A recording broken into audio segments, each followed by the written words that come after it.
విద్య కానీ వైద్యం ఖర్చులకు భారం నుంచి సామాన్యులకు ఉపశమనం కలిగిస్తుంది.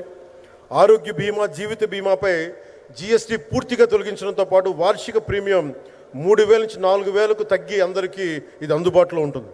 అలాగే విద్యార్థులకు కావచ్చు, ఇలాంటి ప్రతి ఒక్కరికి కూడా అన్ని రంగాల వాళ్ళకి ప్రత్యేకించి మనకి జీఎస్టీ వల్ల లాభాలని అందరికి అందించేలా ముందుకు తీసుకెళ్ళి ప్రతి ఒక్కరికి గౌరవ ప్రధానమంత్రి గారికి, దీనికి సహకరించిన గౌరవ ముఖ్యమంత్రి శ్రీ నారా చంద్రబాబు నాయుడు గారికి ప్రతి ఒక్కరికి నా హృదయపూర్వక ధన్యవాదాలు తెలుపుకుంటూ, ప్రధానమంత్రి గారికి ఇంకొకసారి ప్రత్యేక ధన్యవాదాలు తెలుపుకుంటూ, మేమందరం ఈ కూటమి ఒక 15 ఏళ్ళకి తక్కువ కాకుండా బలంగా ఉండాలి. మనందరం ఎంత బలంగా ఉండాలి అంటే ఇంక ఇది తప్ప ఇంకెవరికి ఏది రాదు. ఇబ్బందులున్నా ఉన్నా తట్టుకొని నిలబడి, ఎందుకంటే ఈ రోజున ప్రధానమంత్రి గారు మనకు వచ్చి అండగా ఉన్నారంటే ఈ పెట్టుబడులను కానీ ఈ నమ్మకాన్ని కానీ ఎటు మాత్రం సడలించకుండా మేము ముందుకెళ్తామని మీ అందరికీ తెలియజేసుకుంటూ, అందరం సమిష్టిగా పనిచేస్తాం. ప్రధానమంత్రి గారి నాయకత్వంలో గౌరవ ముఖ్యమంత్రి నారా చంద్రబాబు నాయుడు గారి స్ఫూర్తితోటి, ఆ నాయకత్వంతో ముందుకెళ్తాం. మేమందరం మీ ఆకాంక్షల్ని, వచ్చే తరం ఆకాంక్షల్ని ముందుకు తీసుకెళ్తామని తెలియజేసుకుంటూ సెలవు తీసుకున్నాను. జై భారత్, జై హింద్.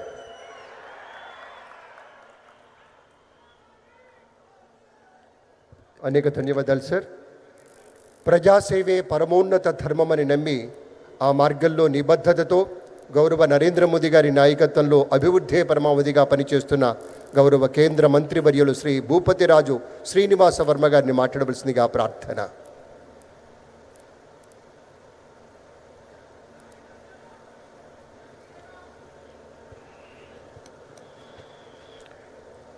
గౌరవ ప్రధాని మంత్రి, భారతదేశాన్ని వికసిత భారత్ దిశగా నడిపిస్తున్నటువంటి మన ప్రీతమ నాయకుడు శ్రీ నరేంద్ర మోడీ గారికి, గౌరవ రాష్ట్ర గవర్నర్ శ్రీ నజీర్ గారికి, అప్పుల్లో కూరుకుపోయినటువంటి ఆంధ్రప్రదేశ్ రాష్ట్రాన్ని చక్కటి విజన్తో ముందుకు తీసుకెళ్తున్నటువంటి గౌరవ రాష్ట్ర ముఖ్యమంత్రి నారా చంద్రబాబు నాయుడు గారికి, రాష్ట్ర ఉప ముఖ్యమంత్రి జనసేనాధిపతి అయినటువంటి శ్రీ పవన్ కళ్యాణ్ గారికి, వేదికపై ఉన్నటువంటి గౌరవ కేంద్ర మంత్రులు, రాష్ట్ర మంత్రులు, ఇతర ప్రజాప్రతినిధులకు, వేదిక ముందున్నటువంటి అశేష ఆంధ్ర రాష్ట్ర ప్రజానీకానికి అందరికీ కూడా హృదయపూర్వక నమస్కృతులు తెలియజేస్తున్నాను. మిత్రులారా, కర్నూలు అనేది కేవలం ఒక నగరం మాత్రమే కాదు. ఒకప్పుడు రాష్ట్ర రాజధానిగా విరాజిల్లిన నేల కర్నూలు. స్వాతంత్ర సమరయోధుల కీర్తి గాథలను నేల రాసుకున్నటువంటి నగరం కర్నూలు. అదేవిధంగా సత్యశోధనకు, త్యాగానికి, నిబద్ధతకు చిహ్నమైనటువంటి కర్నూలులో గౌరవ ప్రధానమంత్రి నరేంద్ర మోడీ గారు తీసుకున్నటువంటి నెక్స్ట్ జనరేషన్ జిఎస్టీ సంస్కరణను పురస్కరించుకుని నేడు సూపర్ సేవింగ్స్ మహాసభను నిర్వహించుకోవడం యావత్ కర్నూలు జిల్లా ప్రజల వాసులు కూడా సంతోషించదగ్గ విషయంగా నేనైతే భావిస్తున్నాను. గత ఆగస్టు 15 స్వాతంత్ర దినోత్సవం నాడు గౌరవ ప్రధానమంత్రి మోడీజీ ఎర్రకోటపై చేసినటువంటి చారిత్రాత్మక ప్రసంగంలో భాగంగా దీపావళి నాటికి జీఎస్టీ సంస్కరణను తీసుకువచ్చి ప్రజలకు పెద్ద ఎత్తున జీఎస్టీ రాయితీలను కల్పిస్తాననేటువంటి విషయాన్ని హామీ ఇవ్వడం జరిగింది. అదేవిధంగా ఆ రోజున ప్రకటించిన విధంగా అప్పటి వరకు 4 స్లాబులుగా ఉన్నటువంటి జీఎస్టీ రేట్లను కేవలం 2 స్లాబులకే పరిమితం చేసినటువంటి వ్యక్తి గౌరవ ప్రధాని నరేంద్ర మోడీజీ అనేటువంటి విషయం సందర్భంగా తెలియజేస్తున్నా. ఏదైతే కేవలం 12%, 28% స్లాబులు పూర్తిగా ఎత్తివేసి కేవలం 5%, 18% స్లాబులు మాత్రమే అమల్లో ఉంచినటువంటి వ్యక్తి గౌరవ ప్రధాని నరేంద్ర మోడీ. అంతేకాకుండా దేశంలో సామాన్య ప్రజలకు ఊరట కలిగించే విధంగా ఏదైతే విద్య కానీ, వైద్యం కానీ, వ్యవసాయ రంగాలకు కానీ సంబంధించినటువంటి ఉత్పత్తులు ఉన్నాయో వాటి మీద 0% జీఎస్టీగా ప్రకటించినటువంటి వ్యక్తి గౌరవ ప్రధాని నరేంద్ర మోడీజీ గారని ఈ సందర్భంగా తెలియజేస్తున్నాను. అంతేకాకుండా ఈ సంస్కరణలో సెప్టెంబర్ 22 నుండి అంటే దీపావళి కంటే ముందుగా 1 నెల ముందే అమల్లోకి తెచ్చినటువంటి వ్యక్తి గౌరవ ప్రధాని నరేంద్ర మోడీజీ. మిత్రులారా, ఇదే రాయలసీమలో గత నెలలో సెప్టెంబర్ 11 నాడు సూపర్ 6 సూపర్ హిట్ మహాసభని పెద్ద ఎత్తున నిర్వహించుకోవడం జరిగింది.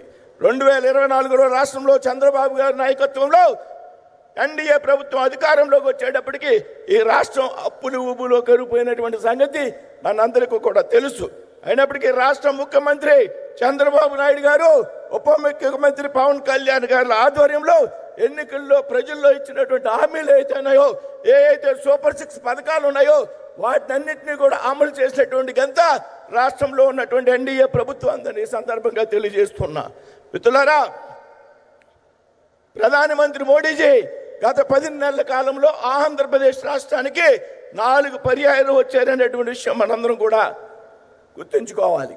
దాని పట్ల ఆయనకి ఆంధ్రప్రదేశ్ రాష్ట్రం అభివృద్ధి మీద ఎంత చిత్తశుద్ధి, ఎంత నిబద్ధత ఉందనేటువంటి విషయం మనందరం కూడా దయచేసి అర్థం చేసుకోవాలి. మిత్రులారా, కేవలం 10 నెలల కాలంలో జనవరి 8 నాడు విశాఖపట్నంలో 2 లక్షల కోట్ల రూపాయలకు శంకుస్థాపనలు, ప్రారంభోత్సవాలు.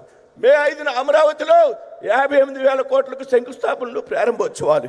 ఈరోజు కర్నూలులో 13,430 కోట్ల అభివృద్ధి కార్యక్రమాలకు శంకుస్థాపనలు, ప్రారంభోత్సవాలు శ్రీకారం చుట్టినటువంటి వ్యక్తి ప్రధానమంత్రి నరేంద్ర మోడీజీ అనేటువంటి విషయాన్ని ఇక్కడ ప్రస్తావిస్తూ ఉన్నా.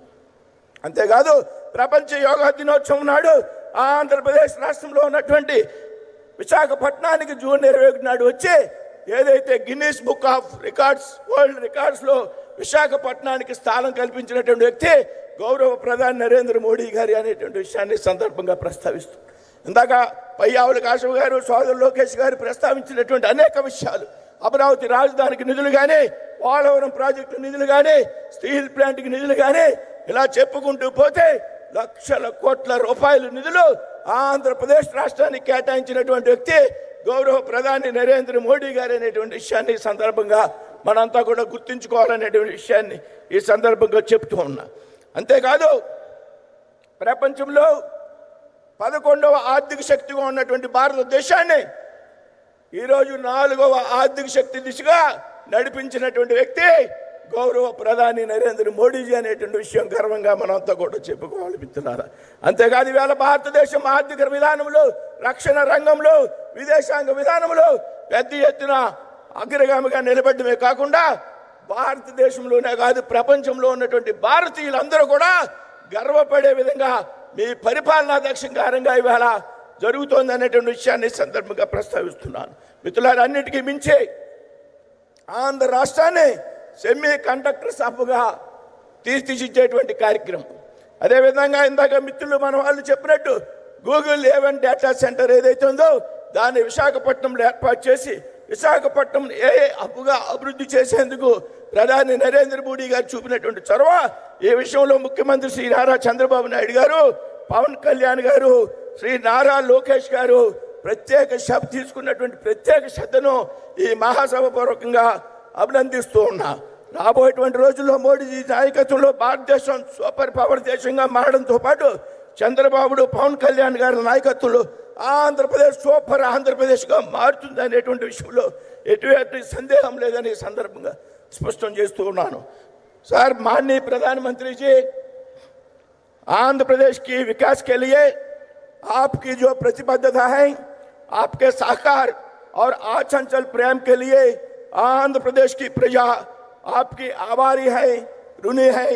धन्यवाद. जय हिंद, जय भारत.